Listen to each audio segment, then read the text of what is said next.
வீடு உள்ளே ஃபுல்லாக வந்து 2 பக்கெட்டு ஃபுல்லாக மலத்தையும் சாக்கடைத்தையும் அள்ளி வச்சு கிச்சனு பெட்ரூம்.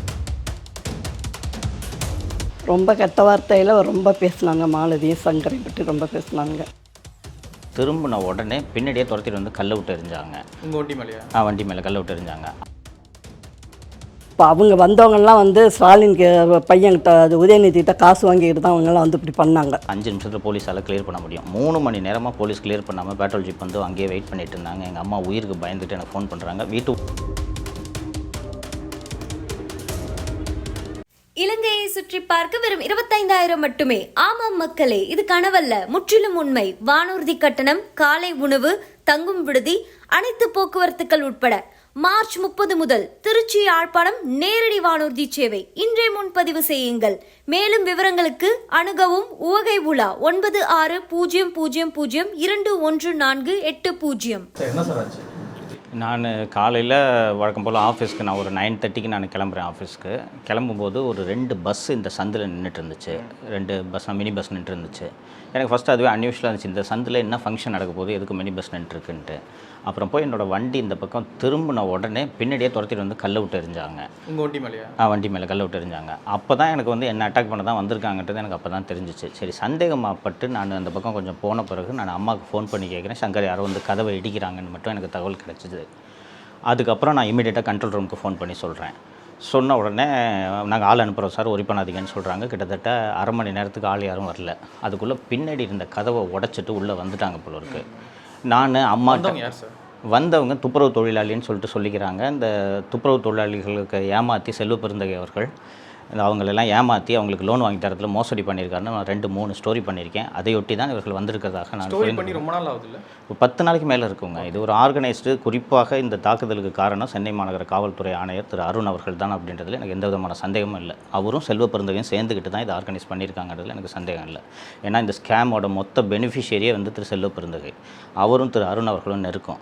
உங்களுக்கு நார்மலாக தெரியும், இந்த மாதிரிலாம் ஆர்ப்பாட்டம் பண்ணாங்கன்னா 5 நிமிஷத்தில் போலீஸால் கிளியர் பண்ண முடியும். 3 மணி நேரமாக போலீஸ் கிளியர் பண்ணாமல் பேட்ரோல் ஜீப் வந்து அங்கேயே வெயிட் பண்ணிட்டு இருந்தாங்க. எங்கள் அம்மா உயிருக்கு பயந்துட்டு எனக்கு ஃபோன் பண்ணுறாங்க. வீட்டு உள்ள அம்மாவுக்கு நான் ஃபோன் அடிக்கிறேன். அந்த ஃபோனை அம்மாக்கிட்டேருந்து பிடுங்கி அதை வீடியோ காலை கன்வெர்ட் பண்ணி என்கிட்டே அசிங்கமாக ஃபோனில் திட்டுறாங்க. வீடு உள்ளே ஃபுல்லாக வந்து 2 பக்கெட்டு ஃபுல்லாக மலத்தையும் சாக்கடைத்தையும் அள்ளி வச்சு கிச்சனு பெட்ரூம் எல்லாத்துலையும் நீங்கள் பார்த்துருப்பீங்க. விஷுவல்ஸ் கொட்டி வச்சுருக்காங்க. எவ்வளோ இங்கே துர்நாற்றம் அடிக்குதுன்றது உங்களுக்கு பார்த்தா தெரியும். இப்போ பின்னாடி கதவை உடச்சிட்டாங்க. இப்போ இங்கே குடியிருக்க முடியாது. இப்போது இதனால இது மாதிரி ஆயிருக்கு.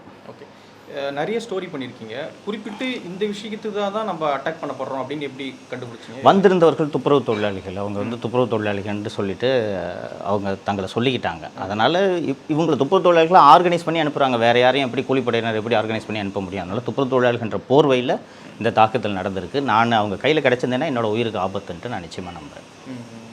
ஏன்னா எனக்கு காரில் கல்லை விட்டு எறிகிறாங்க. நான் இருந்திருந்தேன்னா அது முடிஞ்சிருக்கும். இன்னொன்று ஏன் இது வந்து ரொம்ப பிளான்டு ஆர்கனைஸ்டுன்னு நான் நினைக்கிறேன்னா, இன்றைக்கி காலையில் 10 மணிக்கு நான் வந்து திருவான்மியூரில் விசாரணைக்கு ஆஜராகணும். நான் என்னோடய வழக்கறிஞரை அனுப்பிச்சி வச்சுருக்கேன். நான் இந்த வீட்டில் இல்லாத நேரம் என்னோடய ஃபோனும் எனக்கு விசாரணைக்கு போயிட்டேன், என்னோடய ஃபோன் இருக்காது. ஸோ இந்த தாக்கல் நடந்திருக்கும், எங்கள் அம்மா மட்டும் இங்கே தனியாக இருந்திருப்பாங்கன்னு சொல்லிட்டு திட்டமிட்டு தான் இந்த தாக்கல் நடந்திருக்குதை நான் நினைக்கிறேன். ஓகே, வேறு போலீஸ்க்கு தகவல் சொன்னீங்களா? அவங்க என்ன சார் சொன்னாங்க? போலீஸ்க்கு கண்ட்ரோல் ரூமுக்கு தகவல் சொன்ன உடனே இந்த உடனே போகிறோம் சார், பேட்ரோல் ஜீப்பு போகிறோம் அப்படின்னு சொல்லிட்டு சொன்னாங்க. கிட்டத்தட்ட 20 நிமிஷமாக நான் அவங்க ஆள் வரல. அப்புறம் மீண்டும் நான் கால் பண்ணி பேசும்போது சார் நான் தாசப்பிரகாஷ்லேருந்து இப்போ தான் வந்துகிட்டு இருக்கேன், கிட்ட வந்துட்டேன் அப்படின்னு சொன்னாங்க. காவல்துறையினர் வந்த பிறகும் 2 மணி நேரத்துக்கு அவங்க இந்த தாக்குதல் நடத்துகிறவங்க வீட்டை விட்டு நகரலை அப்படின்றது தெரிஞ்சிச்சு எனக்கு. இப்போ என்ன சொல்லி நீங்கள் வந்தீங்களா? வந்தபோது அவங்க இருந்தாங்களா? என்ன சொன்னாங்க? இல்லை, காவல்துறையினர் என்கிட்ட தொலைபேசியிலே வந்து சார் நீங்கள் கொஞ்சம் நேரத்துக்கு நாங்கள் சொல்கிற வரைக்கும் நீங்கள் இந்த பக்கம் வராதிங்க அப்படின்னு சொல்லியிருந்தாங்க. நான் அப்புறம் போய் அலுவலகத்தில் காத்திருந்தேன். அதெல்லாம் முடித்த பிறகு நான் இப்போது வந்தேன். காவல்துறையினர் அவங்கெல்லாம் போயிட்டாங்கன்னு சொன்ன பிறகு தான் நான் வந்தேன். ஓகே, அவங்க சொன்ன பிறகு தான் வந்தேன். காவல்துறையினர் நீங்கள் வராதிங்க அப்படின்னு சொல்லிட்டு சொல்லியிருந்தாங்க. வெறும் துப்புரவு தொழிலாளர்களாக இருந்தால் வீட்டை உடைக்கிற அளவுக்கு அந்த தைரியம் இதோட நோக்கம் இல்லை. இது என் மீது நடத்தப்பட்ட தாக்குதலாக தான் நான் பார்க்குறேன். துப்புரவு தொழிலாளிங்க என்ன அதிகபட்சம் ஆர்ப்பாட்டம் பண்ணுவாங்க. இந்த மாதிரி ஆர்கனைஸ் பண்ணி நீங்கள் பார்த்தீங்கன்னா என்னோடய புகைப்படம், அவங்க மாலதியோட புகைப்படம்லாம் அங்கே இருந்ததை நீங்கள் பார்த்துருப்பீங்க. திட்டமிட்டு இதெல்லாம் பிளான் பண்ணி பிரிண்ட் அவுட் எடுத்துக்கிட்டு 2 வாளியில் சாக்கடையை 3 வாளிகளில் அந்த வாளியெல்லாம் நீங்கள் பார்த்தீங்கன்னா அங்கே கிடக்கும். 3 வாளியில் சாக்கடையை அள்ளிக்கிட்டு வந்து ரொம்ப ஆர்கனைஸ் பண்ணி திட்டமிட்டு இது காவல்துறைக்கு தெரிந்தே தான் இந்த தாக்குதல் நடந்திருக்கு. கண்ட்ரோல் ரூமுக்கு நான் ஃபோன் பண்ண வேண்டியது எதிர்பார்க்கல. ஏன்னா கண்ட்ரோல் ரூமுக்கு ஃபோன் பண்ணிங்கன்னா பதிவாயிடும் அது. சரி என்ன பண்ணுவாங்கன்னு சொல்லிட்டு இந்த தாக்குதல் நடக்கட்டும், இனிமேல் இந்த சவுக்கு மீடியா பேசக்கூடாதுன்றது தான் இவங்களோட நோக்கமாக நான் பார்க்குறேன். இப்ப மீண்டும் உங்களை முடக்க வந்து ட்ரை பண்ணுறாங்க. ஆமாம், தொடர்ந்து பல்வேறு வழக்குகள் வந்துட்டு இருந்தது உங்களுக்கே தெரியும். இப்போ நேரடியாக உயிருக்கு அச்சுறுத்தும் வகையில் நான் மற்றும் என்னுடைய குடும்பத்தினருக்கு அச்சுறுத்தல் ஏற்படுத்தும் வகையில் தான் இந்த தாக்குதல் நடந்திருக்கதை நான் பார்க்குறேன். காவல்துறை மேலே தான் குற்றச்சாட்டு வைக்கிறீங்க. முழுமையாக இது காவல்துறை காரணம். காவல்துறை நினச்சிருந்தாங்கன்னா இதை தடுத்திருக்க முடியும். அவங்க இந்த போஸ்டர்லாம் பிரிண்ட் அவுட் அடித்து 50 பேர் ஆர்கனைஸ் பண்ணுறாங்கன்னா இதுக்கெல்லாம் ஒரு திட்டமிடல் இல்லாமல் இது செய்ய முடியாது. அப்போது இவ்வளோ திட்டமிடல் பண்ணி இவ்வளோ தூரம் 2 பஸ்ஸில் ஆளை ஏற்றிக்கிட்டு வர்றாங்கன்னா இது எப்படிங்க காவல்துறைக்கு தெரியாமல் நடக்கும்? நிச்சயமாக காவல்துறைக்கு தெரிந்து காவல்துறையோட துணையோடு தான் இந்த தாக்குதல் நடந்திருக்கு. இப்போ நீங்கள் காவல்துறை துணையோடு தான் நடக்குது அப்படின்னு சொல்லும்பொழுது நீங்கள் புகார் கொடுத்தா எப்படி காவல்துறை எடுப்பாங்க? வேறு வழி என்ன இருக்குது உங்களுக்கு? வேறு வழி என்ன இருக்குது? உங்களுக்கு காவல்துறை தான் அத்தாரிட்டி. சென்னை மாநகரத்துறை காவல்துறை ஆணையர் திரு அருண் தான் இதை செய்கிறாருன்னு தெரியும். பட் அவங்க தான் அத்தாரிட்டி. நீங்கள் அங்கே தான் கொடுத்தாகணும். நடவடிக்கைகள்லாம் நீதிமன்றத்தை அணுகணும். ஏன்னா வந்தவங்க என்கிட்ட வீடியோ காலில் பேசிவிட்டு உங்கள் வீட்டுக்குள்ளே நுழைஞ்சிருக்கோம் பாடுறான்னு சொல்லிட்டு வெளிப்படையாக பேசுகிறார்கள் என்றால் அப்போ அவங்களுக்கு தெரியும் இல்லை நம்ம கைது செய்யப்பட மாட்டோன்றது அவங்களுக்கு நன்றாக தெரிந்து தான் இந்த வேலையை செய்திருக்கிறார்கள் தான் பார்க்கணும். நான் இன்னொன்று அவங்க தானே காவல்துறை இன்றைக்கி அவங்க ஆட்சி நடக்குது. நீங்கள் வேறு வழி இல்லை. இங்கே வேறு மாநில காவல்துறையிட்ட எப்போ புகார் கொடுக்க முடியும்? வேறு வழி இல்லாமல் அங்கே தான் கொடுத்தோம். தேங்க்யூ.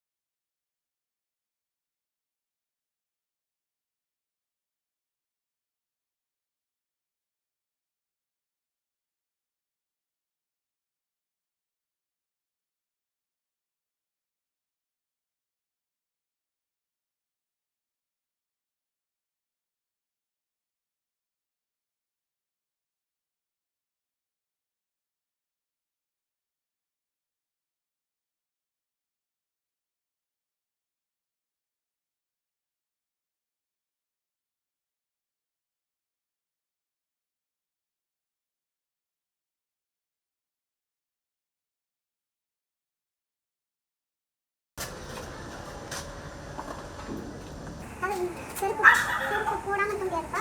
ஒரு செருப்பு போட்டு.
பின்னாடி கதவு உடைச்சிருக்கேன்.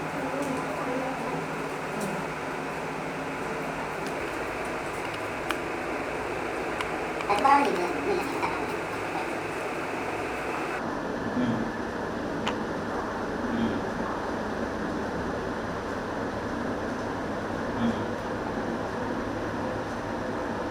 சரிப்பா, நீ போடு.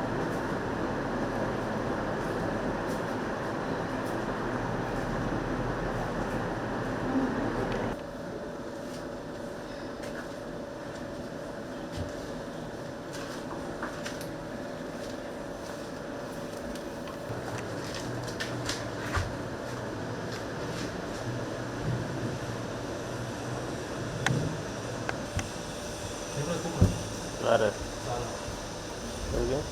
எடுத்துட்டேன். எவ்வளோ இதில் நல்லா இருக்கு. இதில் தான் வரணும். அதுதான் எத்தனை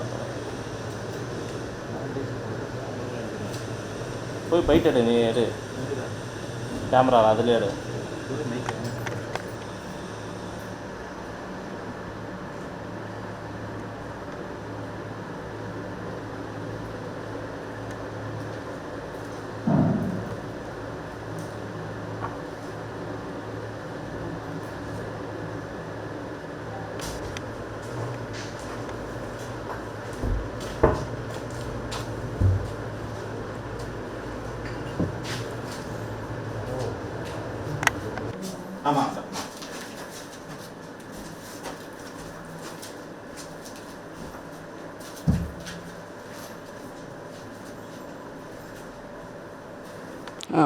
என்னோட இதை வச்சே வீடியோ கால் எடுத்தானுங்க வீட்டுக்குள்ளே.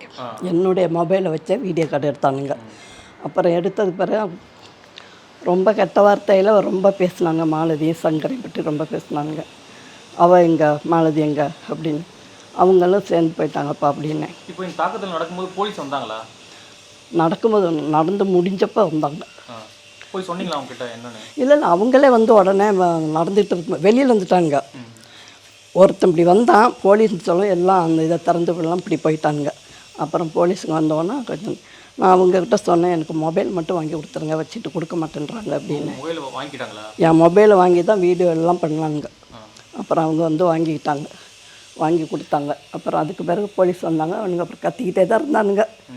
நான் உள்ளுக்கு வந்து போலீஸ் சொன்னாங்க, நீங்கள் உள்ளுக்கு உட்காந்துக்கம்மா, ஒன்றும் இல்லை, நீங்கள் பயப்படுறீங்க, நாங்கள் இருக்கிறோம் அப்படின்னு சொல்லிட்டு 2-3 போலீஸ் வந்தாங்க. அப்புறம் இப்போ டிஎஸ்போ எஸ்பி நாங்கள் கூட அவங்க வந்தோன்னே ஒன்றும் வருத்தப்படாதீங்கம்மா, கவலைப்படாதீங்க, தைரியமாக இருங்க, நாங்கள் பார்த்துக்குறோம் அப்படின்னு சொல்லிட்டு. நீங்கள் என்ன பேசுனீங்களா அவங்ககிட்ட? ஏன் வீட்டை உடைக்கிறீங்க, என்ன பிரச்சனை? ஏன் வீட்டை உடைக்கிறீங்கன்னு கேட்ட, எதுக்கு என் பையன் இப்படி பேசுகிறீங்க, எங்களையெல்லாம் தரக்குறைவாக பேசிட்டாங்க, உங்கள் மலமெல்லாம் நாங்கள் தானே சுத்தம் பண்ணுறோம். நான் சொன்னேன், எங்கள் பையன் உங்களுக்கு ஆதரவாக தான் பேசியிருக்கிறோம், உங்கள் சம்பளத்தை வந்து அவங்க எடுத்துக்கிட்டாங்கன்னா ஆதரவாக தான் பேசியிருக்கிறாங்க. உடனே பொம்பளைங்க, நீ என்ன உங்கள் பையன் பெரிய இவனும் அவ்வளோன்னு ரொம்ப திட்டினாங்க. திட்டிட்டு சரி நான் சைலண்ட் ஆகிட்டேன். இங்கே பாருங்க கொஞ்சம் நிறுத்துறீங்களா அப்படின்னேன். சொல்லுமா, என் பையன் வந்து உங்களுக்காக தான் சப்போர்ட்டாக பேசினான், உங்களை தரக்குறைவாகவே பேசவே இல்லை, உங்கள் பணத்தையும் அவங்க வந்து பங்கு போட்டு எடுத்துக்கிறாங்க அப்படின்னு தான் சொன்னான் இல்லையா, உங்களை வந்து எதுவுமே தரக்குறைவாக கடுகளை கூட பேசணும், உனக்கு ஒன்றும் தெரியும். அப்புறம் உடனே என்னத்தை அப்படி இப்படின்னு பேசுகிறா பொம்பளைங்க. சரி நான் சைலண்ட் ஆகிட்டேன். அப்படி கொஞ்சம் ஏமாந்து தான் ஊழி அடிச்சிருப்பாங்களா? அடிச்சிருப்பாங்க. என்னை சூழ்ந்துக்கிட்டானுங்க. இந்த டேபிள் கிட்ட இருந்தேன், வீட்டுக்குள்ளே வந்ததே ஒரு 15-20 பேர் இருக்கும்.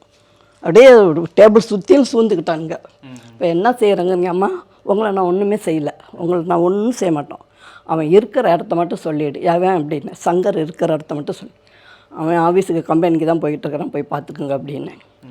அப்புறம் அவங்க வரவும் போலீஸெல்லாம் வரவும் அப்படியே எல்லாம் அப்படியே போயிட்டாங்க. போய் அங்கே நின்றுட்டு கேட்டுக்கு வெளியில் நின்றுட்டு அவங்க நான் இப்படி வந்தேன், இப்படி சுற்றி வந்தேன். போலீஸும் நீங்கள் உள்ளுக்கு போயிருக்குமா அப்படின்னாங்க. நான் உள்ளுக்கு போயிட்டேன். அவனுங்க எப்போ போனாங்க என்னன்னு ஒன்றும் தெரியாது. இந்த பக்கெட்லாம் கிடக்குது, அது என்னது? இந்த பக்கெட்டெல்லாம் வந்து அவனுங்க எல்லாம் கரைச்சி நாங்கள் வந்து நாங்கள் மலம் அள்ளுறதை இழிவாக உங்கள் மலமெல்லாம் சேர்த்து அள்ளுறோம்ல, இப்போ இந்த மலத்தெல்லாம் கொட்டுற நீங்கள் கழுவி எல்லாம் பண்ணுங்க. மலத்தையும் சேர்த்து கொட்டியிருக்காங்க எல்லாமே, மலம் சாணி எல்லாம் கரைச்சி கொட்டி 3 பக்கெட் அங்கே கிடக்கிறது அவனுங்க கொண்டாந்தது தான் இந்த பக்கெட்டெல்லாம். இப்போது சங்கர் சார் மீது தொடர்ச்சியான வழக்குகள் பதிவு பண்ணப்படுது. இப்போ வந்து வீட்டில் வந்து தாக்குதல் பண்ணுறாங்க, அவருடைய அலுவலகத்தை வந்து முடக்கிறாங்க. ஒரு தாயாக எப்படி ஃபீல் பண்ணுறீங்க? ஏன் இப்படி பண்ணுறாருன்னு நினைக்கிறீங்களா? எப்படி ஃபீல் பண்ணுறீங்க? என் பையன் மேலே அவன் வந்து நேர்மையாக தான் இப்போ பேசுகிறான். எதுவுமே வந்து இப்போ அவங்க வந்தவங்கெல்லாம் வந்து ஸ்டாலின் பையன்கிட்ட அது உதயநிதிக்கிட்ட காசு வாங்கிக்கிட்டு தான் அவங்கெல்லாம் வந்து இப்படி பண்ணாங்க. அந்த வந்த கும்பல் எல்லாம் பணம் வாங்கிட்டு தான். உங்களுக்கு தானே ஆதாரம். எங்கள் ஐயா ஸ்டாலின் பேசுனதை வந்து எங்களுக்கு அவர் சம்பளம் கொடுக்குறாரு, ஆனால் வந்து உங்கள் பையன் அதெல்லாம் இது பண்ணுறான். ஏம்மா என் பையன் உங்களுக்கு ஆதரவமாக பேசினான் அப்படின்னேன். அதெல்லாம் இல்லை, நீ என்ன பெரிய யோக்கியமா, அவனோட தாய் தானே, நீ எப்படி பேசுவ அப்படி இன்னும் ரொம்ப அது பொம்பளைங்க ரொம்ப இதுவாக பேசினாலுங்க. நான் சரின்ட்டு நான் சைலண்டாக ஆகிட்டேன். இது தொடர்பாக என்ன வழக்கு புகார் என்ன கொடுக்க போகிறீங்களா? இப்படி அடுத்த கட்டமாக என்ன செய்ய நினைக்கிறீங்க? அது என் பையனை கேட்டு தான் முடிவு பண்ணணும்.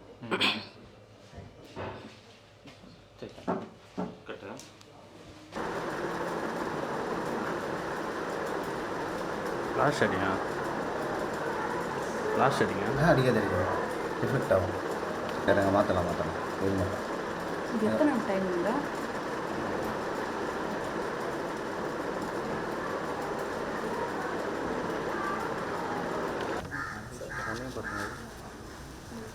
ஏய் போடா வீடியோடா,